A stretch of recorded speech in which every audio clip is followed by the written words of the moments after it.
Hello, I'm Jason and welcome to my first video in my reviews of the Marvel graphic novel collection. Originally I wasn't going to touch this series. I'm quite new to YouTube. This is my fourth video and I wasn't going to touch it because Ghost Critic does a fantastic series of reviews and it seems to be his thing that he reviews the Marvel graphic novel collection. And I didn't want to tread on nobody's toes, but I was thinking, because this filming is quite addictive. I enjoy this and I've been trying to think of other ideas because I do my regular weekly comic book review and I'm thinking of subjects I could do vlogs on. And I collect this series and I thought, well, I'll do some reviews, but like I said, I didn't want to tread on Ghost Critic's toes, and I'm sure he seems a lovely bloke and I'm sure he wouldn't mind, but you know, you feel a bit funny, you know, you're new here and you don't want people think you're invading their space. But then I was thinking, and there's loads of reviews on here, and it's great hearing all the views on the different comic books every week. You buy a comic and you think it's great, and then you'll see somebody else review it and they think it was rubbish, or somebody might have spotted something in there that you spotted and they agree with your point, and that it's great, you know, to see the different views. So I thought, well, if there were more videos on the Marvel graphic novel collection, that would be great to have all those different views. Though I still didn't want to tread on Ghost Critic's toes. So what I've come up with as a bit of a compromise is I'm going to review them, but I'm going to review 3 books per video. Now Ghost Critic, his reviews are very in-depth. They're 1 book per video. So if you want an in-depth one, go and check. Even if you don't, his videos are brilliant. He gives a fantastic look into that book. So yeah, go check out Ghost Critic's videos. They're brilliant on the Marvel, and not just the Marvel graphic novel ones. The weekly comic book reviews are great as well. But what I'm going to do is I'm going to review them at 3 in 1, and I'm going to try and keep these videos to about 10-15 minutes, so they're going to be quite quick reviews. Now, for those of you living outside of the UK, the Marvel graphic novel collection is a series of books that were released in January. They come out every fortnight, and they're some of Marvel's best graphic novels from the 80s onwards. There's 60 in the collection altogether, and when you get them all together, the spines form this big picture. The first one that came out, and it was this one, The Amazing Spiderman Coming Home, written by J. Michael Straczynski, the art by John Romita Jr., and it was for the trial price of $2.99. The regular price of this series is $9.99, and to put that into context, to buy a paperback graphic novel would be 15 quid, and usually a hardback would be at least 20 quid, maybe more. So you can see there quite a bit of a bargain there, and this one even more so because it was the trial price of $2.99. Going into this, I didn't know nothing about this story, but I thought I'd try it out and see what the quality of the books were like. The story sees Spider-Man meet this mysterious character called Ezekiel. Not only does he have similar powers to Spider-Man, but he also knows that Spider-Man is Peter Parker and Peter Parker is Spider-Man. And Spider-Man's quite shocked that he knows his identity. He then sort of throws Spider-Man's origin on its head by saying, well, did the spider already have the powers to give you before it got the radiation that killed it, or did the radiation give it the powers that it gave you? Which come first? Was it already going to give you the powers? And it sort of gives this new perspective that, you know, a man is known by his enemies, and that all of Spider-Man's enemies seem to be totems of these different animals. You know, so you've got like characters like the Vulture and Dr. Octopus and Rhino and the Lizard and, you know, the Scorpion, all these different animals that are Spider-Man's enemies. And you sort of really, you know, make Spider-Man think about his origins and if there was more to it than just some random accident. Then we get introduced to this character called Morlun, who's a bit like a vampire, but he absorbs energy rather than blood, and he likes to take superheroes because their energy force sort of sustains him for longer, and he's in the hunt for Spider-Man. And once he gets your scent, once he gets you locked, he never loses you. And Ezekiel's here to warn Spider-Man and to try and get Spider-Man to hide. You know, to get Spider-Man to go away, to hide, so that this Morlun won't get him. and so it's a really good book. And you know, then Spider-Man sort of has to make a decision: is he gonna hide, or is he gonna face Morlun, this guy that looks pretty much, you know, can he beat this guy? Can he stop this guy if he stands up to him? It's a really enjoyable book. The art by Romita is brilliant. I really love the art. I'll show you one of my favourite pages. You know, it's beautiful art by Romita. The script by Straczynski. You know, there's comic moments, and you add into those comic moments, there's some real terror moments, and it's a really really good book. I'm just trying to look for some more art. But you know, here's a fantastic fight montage there as Spider-Man, you know, is fighting Morlun. But yeah, it's a really good book. The quality of the book is brilliant. You sort of open it up, I don't know if you can see there, you've got the picture of Spider-Man on the inside cover. You then have this front page here with the title of the book. Your next page then shows you who really pencils, the inks and everything. You then have your little bit of introduction here. This bloke, who I gather must be over the books that get released.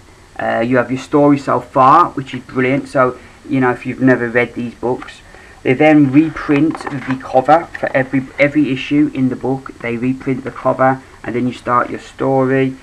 In the back of the book, you get more extras. In this issue, you get, like, you look at the origins of Spider-Man. You get a look at the writer and a look at the artist. Sort of tell you a bit about their history and what they've done in the past.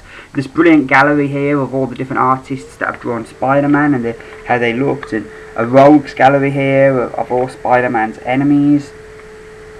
You know, you have further reading, which not only recommends further books featuring the character, further books by the writer and by the artist, but also further books that will be upcoming in the Marvel graphic novel collection. And then there's like a sketch thingy at the back.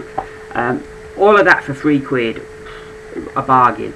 Really loved this story. It was action packed, and Romita just really knocked out the park with the art. I really enjoyed this book, and you know, would give it a thumbs up and would recommend checking it out.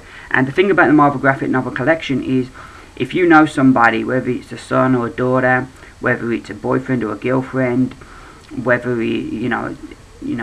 or somebody, anybody really, this is a great series. If you know somebody who is new to comics, that they've seen like Spider-Man and the Avengers films and they've loved them, and they want to get into comics but they don't know where to start, this is great, because over 60 books you are introduced, or not just the main characters, not just the characters everybody knows about, like Spider-Man and the Hulk and Wolverine and the X-Men and the Avengers and Captain America and Thor and Iron Man. You know, not just those regular characters and the Fantastic Four, not just the regular characters everybody knows, but there's also lesser known characters like the She-Hulk or Daredevil or the Punisher or Captain Britain or the Thunderbolts. You know, so you're getting a whole host of really good stories here, introducing you to the Marvel Universe. So, but great start. The next one that came out was this one, the X-Men, Uncanny X-Men, Dark Phoenix, written by Chris Claremont, art by John Byrne. And this, I believe, was released in the 80s. It reprints, it says on the back, Uncanny X-Men issue 129 to 137. And this book is an epic. If ever there was an epic, this is it. The story kicks off. Jean has the Phoenix Force, and she got that during the original Phoenix Saga. And she's trying to control it now, but she's finding it difficult.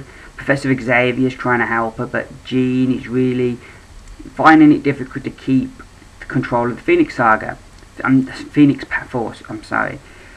We then get introduced to this character called Jason Weingard, who works for the Hellfire Club, and he is using his powers to try and manipulate Jean, to try and get her to think of him as her love from a former life, so that he can use her Phoenix Force for the Hellfire Club. And then it's sort of, the story takes a step up as, you know, he tries to submerge her in this illusion that they are these lovers from the past. and that they've been reunited. But then Weingard wants to now wants to use Jean to help him take over the Hellfire Club, so he can replace Sebastian Shaw as the leader of the Hellfire Club. And so you've got this whole subplot of like of control for the Hellfire Club. Meanwhile, the X-Men, they just want to rescue Jean. And what I really like about this book is the consequences of that first part of the story, the whole thing with the Hellfire Club, and the consequences of their actions lead you into the next part of the book, the second part of the book. And then that what goes on in the second part of the book leads to the consequences and the things that happen in the third part and the final part of the book. So it's great how each part of the story leads on to the next and really influences what's to come. Like I said, this is just epic in scale. It starts off on Earth in New York with the Hellfire Club. It sort of you end up in space with different space civilizations.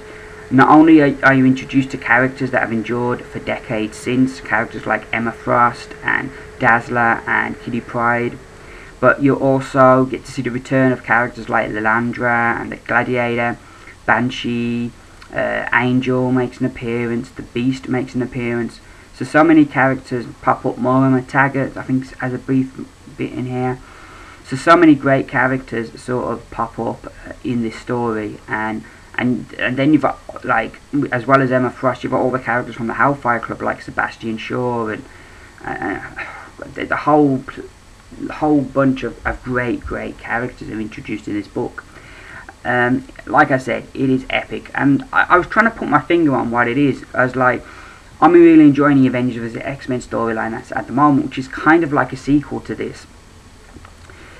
But the whole thing with that is, while I'm enjoying it, it doesn't feel epic. Yeah, it's big, or what's happening in it, but this book, to me, I don't know why, it just felt really much more epic. Maybe it's because by the end of the book, it isn't just the people of Earth that sort of have a say in this. That, you know, other civilizations sort of come and say, well, this can't go on. The Phoenix Force has to be stopped. Where maybe, and we haven't had that. It's just been the Avengers vs X-Men has just been an Earth-based thing with the Avengers and the X-Men, and maybe that's, I don't know. But this book is a fantastic book, and I give it a thumbs up. Totally, it was bargain. As with the previous book, you get the bits at the front here. You get your story so far, which is great, and you get all the covers recreated in here, as well as everything inside.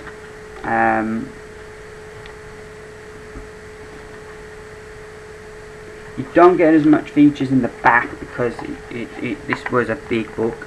You get a little bit there thing about the X-Men, looking at all the original teams. You then get a look at the creators and their work on the book, on the X-Men, which goes into 4 pages, and then at the back you've got, you know, further reading. But yeah, definite thumbs up, great book. Finally, the last one I will be reviewing today, and this won't take long, is Man Extremist. Some people call it Extremis, some people call it Extremis. I'm looking forward to the film, because if they are going to use this as the basis of Iron Man 3, hopefully we'll find out once and for all how you pronounce that. Or is it like potato, you know, it's just a choice. Written by Warren Ellis, art by Adi Granoff. This book really relaunched Iron Man for Marvel. And there's parts of this book you can sort of see, they redo his origin as part of this story. He has a flashback midway through, and they rewrite his origin, where originally it was Vietnam. They update it to Afghanistan, which they did in the film. So that, and the whole thing of that section is plays out very much like in Iron Man the film. The story, the first chapter, the first part, really feels like an introduction, like the beginning chapter of a novel, in that it lays out everything. We start off with this mysterious character called Malin, and he gets injected with something which he doesn't respond well to, and he's left in this room. Meanwhile, we're introduced to Tony Stark and get a update on his life. We get to see him as Iron Man, and so he basically brought up to speed on who he is and what he is. And then the end of that first part, we get to see the guy that was injected with something, and he's still alive. Then as the book goes on, we see that this guy's been transformed into basically a living weapon. Iron Man ends up having to try to stop him, but he ends up getting his ass kicked, and pretty bad. And this is when he sort of has the flashback into when he nearly died in Afghanistan, and he was saved, and he built the armor, and he had been kidnapped by terrorists, and he built an armor under the pretense of building them a bomb, and he escapes. And then we sort of flash back to modern day, and he sort of has to make a decision, because this guy is a living weapon, and as great as Iron Man is, he is still a man operating a machine, and he has to push the Iron Man armor and the technology a step further, and this is where Extremis comes in. All in all, this was a book I had high hopes for, and it didn't blow me away. It wasn't as good. I think out of the first 3 books, certainly this was the weakest out of the first 3, but I still enjoyed it. It was a different kind of villain, and I liked that. It's pretty brutal in parts. You know, some of the scenes there can be a bit harrowing, but all in all, it was a good story. I felt that it took a bit to get going. I thought the start was a bit slow, but sort of once you get to where Iron Man confronts Malin and they have their smackdown and Iron Man gets his ass kicked, that's sort of the bit where the story sort of really kicks into high gear and starts to get moving, and it really pushes the Iron Man technology forward for the future, and makes so he'll make an armor that is better. But yeah, I'd still give it a thumbs up. Still enjoyed it. Didn't enjoy it as much as the other 2, but the art in it is absolutely gorgeous. You have your inside cover as always with your pictures. Then you have your front page telling you the story, what book it is. Then you have all whose duties is what. You have the introduction, you have each book, you have the cover is represented because there ain't no story so far, and then you have the inside. The art, like I say, is really, really gorgeous. In the back, you have this. I loved this. A look at all of Iron Man's armors and which artist drew each armor and what years. You then have a thing on the writer, Warren Ellis, sort of looking at all of his work for Marvel, as well as a look at the artist, and